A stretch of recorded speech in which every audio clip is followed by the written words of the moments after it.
Balikan natin ang ulat ni Steve Dailisan mula sa Quiapo, Maynila, kung saan dalawang pagsabog naganap kagabi. Steve?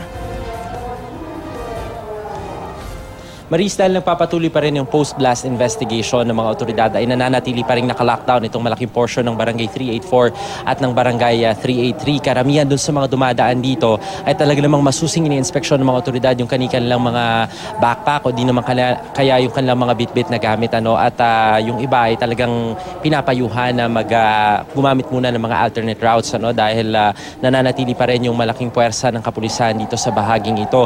Ang problema ngayon dito, Maris, ay yung ilan dun sa mga nagtitinda dahil linggo kadalasan ay masiglang-masigla yung bentahan dito ay talaga namang nakasarado lahat ng mga tindahan dito. Wala halos nagbukas kahit yung ilan dun sa mga kainan na talagang dinadayo rito ay sarado sa ngayon dahil nagpapatuloy yung investigasyon. Ngayon kausapin natin, Maris, si Kagawad Asis Musa Sharif ng Barangay 384. Sir, kamusta ho ang may pangamba pa rin ho kayo sa inyong seguridad dito? Paano ho yung naapektuhan yung negosyo, yung bentahan naman? Kung tungkol naman sa pangamba dito sa amin, ang pinapaniwalaan namin na yung kung ano man ang mangyayari, yun ang bigay ng Diyos sa amin. Pero ang problema dito sa Quiapo ay yung mga paninda namin na close.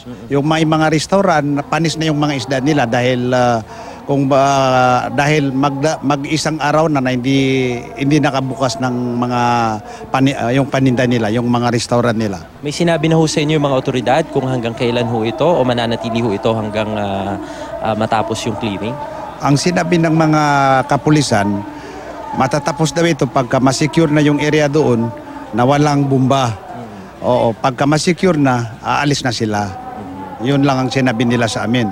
Pero walang kita, yun yung reklamo. Ang reklamo dito ngayon, walang kita at saka yung bibili ng mga pagkain hindi makabili. Kaya yung mga daanan na linagyan ng mga tali ng mga pulis at saka yung kukuha ng tubig, yung mga kinukunan dito ng tubig na mineral, purified water, doon sa pinangyarihan na walang mabilian ngayon ng tubig.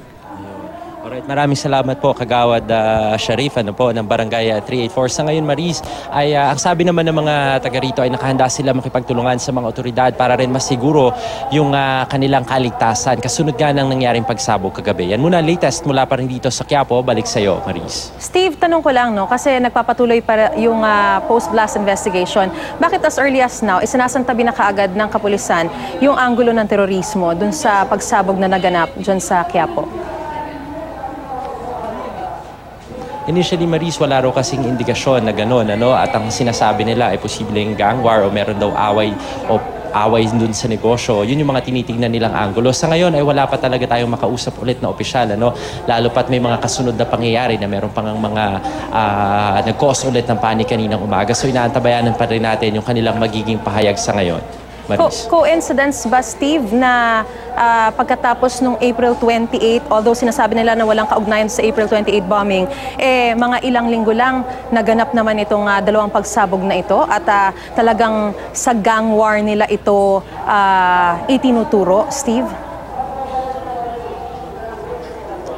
Ganyan nga, Maris, ang sabi nila coincidence daw, wala raw itong kinalaman doon sa previous incident at yung incident ng ASEAN, wala silang sinasabi na meron itong kaugnayan doon. Ang sinasabi nila sa ngayon ay magpapatuloy yung kanilang investigasyon, pero yung anggulong tinitingnan nila ay mas nakalalamang yung gang war, yung pag-aaway o dun sa may kinalaman sa negosyo, Maris. Huli na lang, Steve, bagamat sinasabi mo nga na nagpapatuloy pa yung post-blast investigation, may nakita na bang signature dun sa bomba na pinasabog o sumabog dyan sa Quiapo?